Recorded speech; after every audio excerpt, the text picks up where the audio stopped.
If you've been following Brexit for any length of time, then you know one thing. Brexit is built on promises that just cannot be kept. There is no way at all that these Brexiteers are going to be able to keep not even half the promises. They're not going to keep any of these promises that they promised people. And as I've said before, there is going to be a lot of palpable anger. And you cannot stave that off.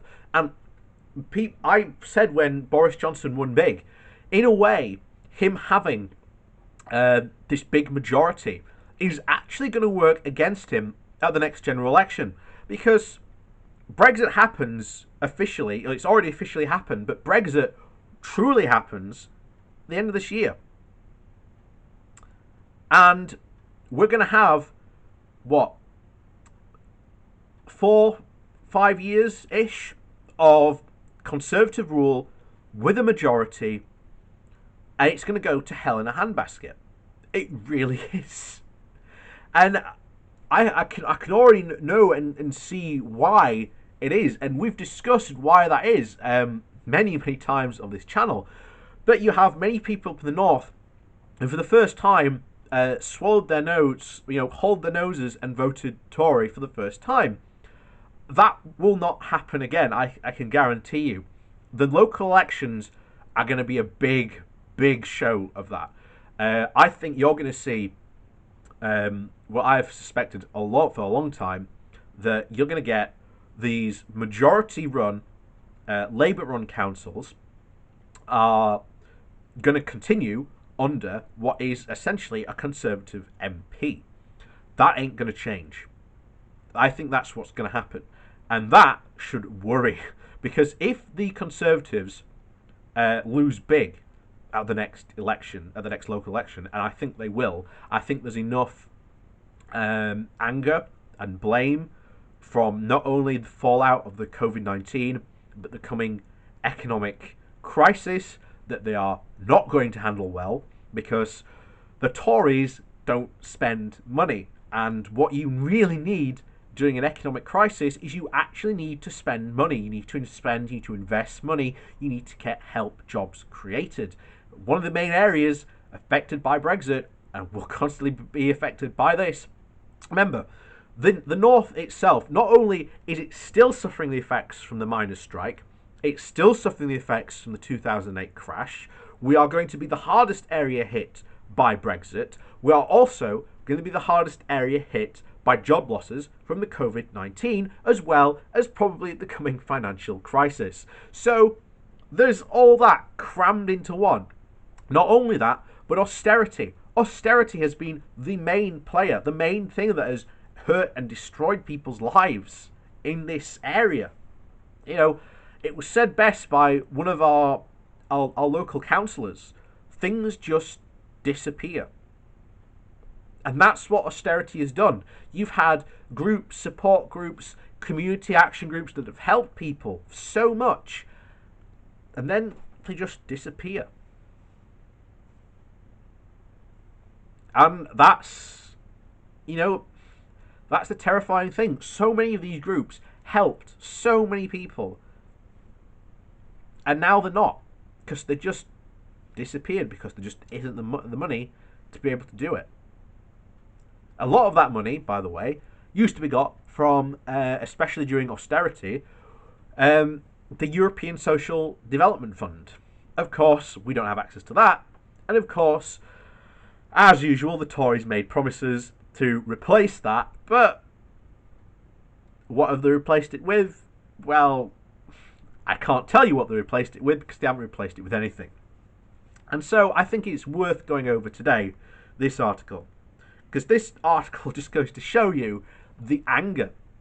And remember, we have people saying these promises on tape. People who are now leading our government and are in positions to help actually do this, but they're not going to.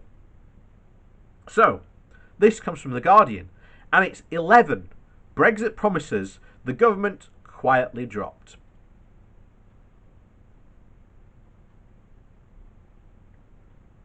So, number one, or promise number one, shall we say. Brexit will be easy. There will be no downsides. And these are comments from the people that made this promise. So remember these people. David Davis, on the 10th of October 2016, said, "There will be no downside to Brexit, only considerable upsides." We have yet to see those considerable upsides. Michael Gove, 9th of April 2016, "The day after we vote leave, we hold all the cards. We can choose the path we want." Bear in mind, Gove was one of the biggest naysayers against there being another final say referendum, or even a vote to say what do people actually want for Brexit. Remember, this was one of the guys who was going around saying, oh yeah, we can stay in the single market and customs union. That was Brexit. That was one of the Brexit promises they made. Where has that been? John Redwood, July 17th, 2016. "Getting out of the EU can be quick and easy. The UK holds most of the cards." Liam Fox, the 20th of July, 2017. "The free trade agreement that we will have to do with the European Union should be one of the easiest in human history." Well, that promise ain't saying it now. The reality is, David Davis now says, "Nobody has ever pretended this will be easy. I have always said this negotiation will be tough, complex, and at times confrontational." We read his quote again. "There will be no downside to Brexit, only considerable upsides." And yet you have 4 people there in government of positions saying how easy that trade deal would be. Promise number 2. Trade talks would take place in parallel with divorce talks. Let's start, shall we? Of course, with David Davis. On the 14th of May 2017, he said this: How on earth do you resolve the issue of the border with Northern Ireland and the Republic of Ireland unless you know what our general border policy is, what the customs agreement is, what our trade agreement is? It is wholly illogical that that will be the row of the summer. His next one, on the 15th of May 2017, most of the EU states are very sympathetic to our view. 21st of May 2017, we have to establish the ground rules. The first crisis or argument is going to be over the questions of sequencing. What really happened? The reality of this? Davis caved in on the first day of talks on the 19th of June 2017. That was the reality. Promise number 3. The UK did not need a transition deal, and it would not be subject to EU rules or budgets during one. Of course, David Davis, 15th of November 2016.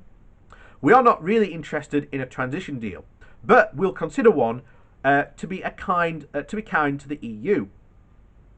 Of course, next time, David Davis again, 15th of March 2016. The idea that we'll do a transition arrangement where you're still paying money, still with free movement of people, we'll do the long-term deal in the slow motion. That is plainly not what we're after.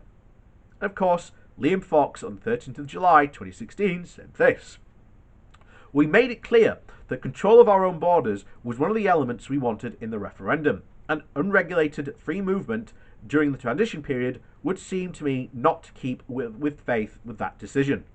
The reality, of course, is the UK will have to abide by all EU rules and regulations, including those agreed by member states during the 21-month period transition. Promise 4. The transition serves merely to implement the final trade deal, which would be agreed by Brexit Day. David Davis, on the 18th of January 2017, said this: I believe we can get a free trade deal and customs agreement concluded before March of 2019. Theresa May, the point of the implementation period is to put in place the practical changes necessary to move to the future partnership. And for that, you need to know what the future partnership is going to be. She said that on the 23rd of October 2017. The reality of this is the transition period will be used to negotiate as much as possible of the future relationship, not to implement a relationship that is already agreed. And many EU capitals believe even that the 21-month transition period will not be anywhere near long enough to conclude a comprehensive free trade deal agreement that will have to be extended. And of course, Boris Johnson ain't extending that deal. And of course, he wrote into law. Stupidly. Why on earth would you, why on earth? I still can't believe MPs voted for that. It's absolutely ridiculous. Promise number 5. The transition period would be short but open-ended. The government, on the 21st of February 2018, said this in the government transition paper. The period's duration should be determined simply by how long it will take to prepare and implement the new processes and the new systems that will underpin the future partnership. Theresa May, on the 22nd of September 2017, said this. These considerations point to an implementation period of around 2 years. The reality, of course, was the period is fixed at 21 months, with no easy way to extend it. This merely postpones the regulatory cliff edge businesses are desperate to avoid until December of 2020. Even this measure of sustainability is uncertain, since the transition period could not be rescinded if there is not a wider agreement this autumn. I've already said to you before, October crisis, Halloween crisis, it's coming. Promise number 6. The UK would owe no money to the EU after it left in March of 2019. David Davis said this on the 25th of September 2017. The last time we went through line by line and challenged quite a lot on the legal basis of these things, we'll continue to do that, or rumours of around 40 billion bill, the sort of things are made up. Theresa May on the 17th of January 2017 said, because we will no longer be members of the single market, we will not be required to pay huge sums into the EU budget. Boris Johnson on the 11th of July 2017 said this. The sums I have seen that these propose to demand from this country seem to me to be extortionate, and I think that go whistle is an entirely appropriate expression. The reality. The UK told the EU in November of 2017 that it was ready to honour its share of all financial commitments made while it was a member of the bloc, estimated to be at 40 billion to around 45 billion euros, through the transition period. It has also since become clear that payments will continue until about 2064, and indefinitely if the UK wants to continue to be part of the EU agencies and programmes. That's another thing actually. There are a ton of EU agencies that we are a part of. These agencies have not been replaced.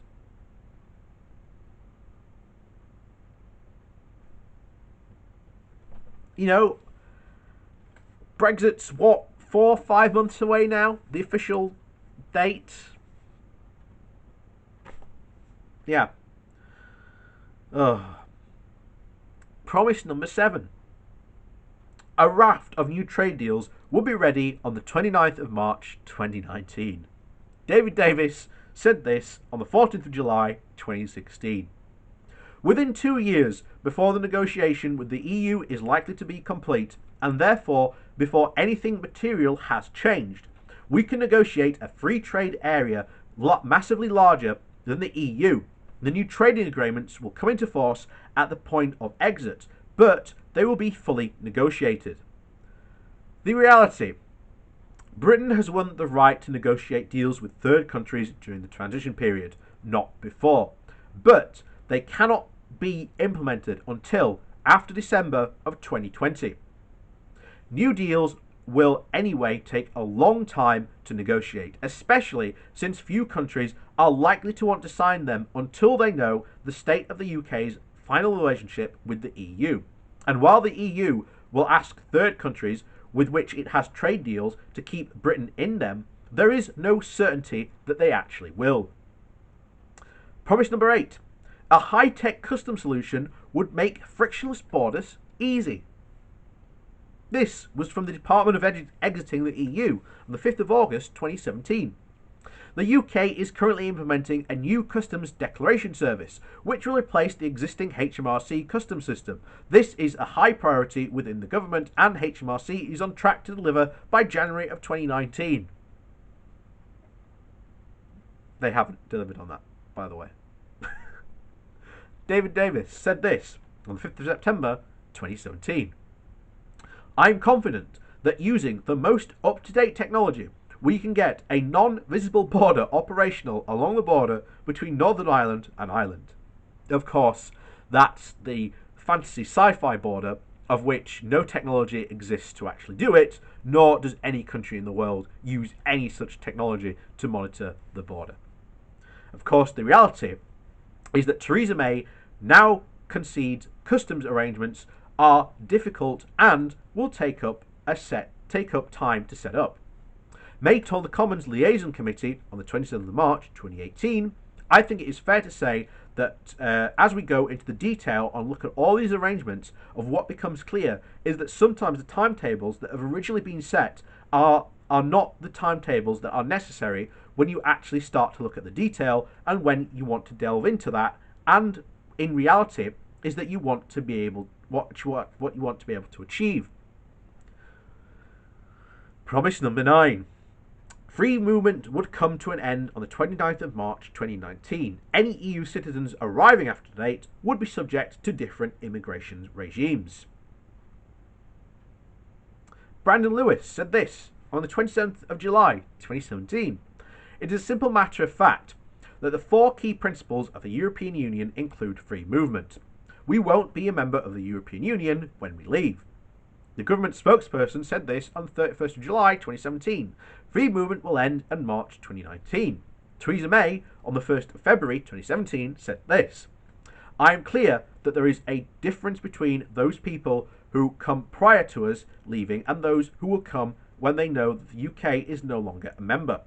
The reality, of course, free movement continues, the only difference being a registration system for newcomers. Even May's comment that arrivals after Brexit Day would be treated differently was abandoned in negotiations. EU citizens arriving in Britain before the end of the transition period will be treated as before. Promise number 10. There would be no role for the European Court of Justice in Britain after Brexit Day. David Davis on the 14th of May 2017 said this. The simple truth is that we are leaving, and we are going to be outside the reach of the European Court. Theresa May, on the 5th of October 2016, said this. The authority of the EU law in this country has ended forever. We are not leaving only to return to the jurisdiction of the ECJ. That's not going to happen. Of course, the reality is the ECJ will have full jurisdiction during the transition period, and the ECJ interpretation of relevant civil rights laws are likely to hold thereafter.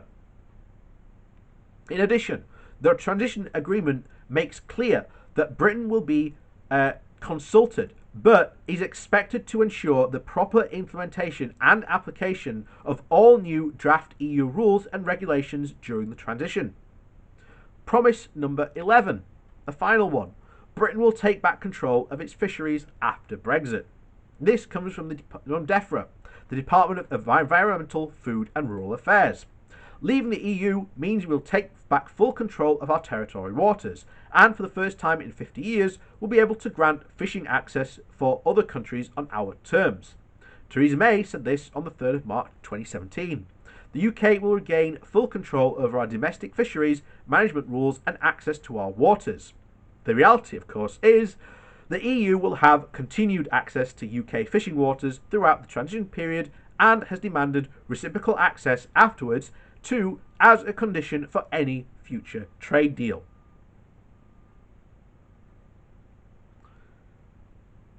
And there you go. Those are the promises that were just silently dropped. And there are more. I'm pretty sure if we went back and just look, I'm pretty sure there are more than 11. But those in particular were almost like the key points of all this. But there you go. And now here we are, all that time later, and not much has really officially changed.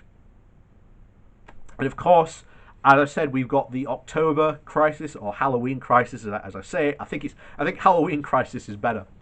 Yeah, it's going to be another Halloween Brexit. I tell you that now.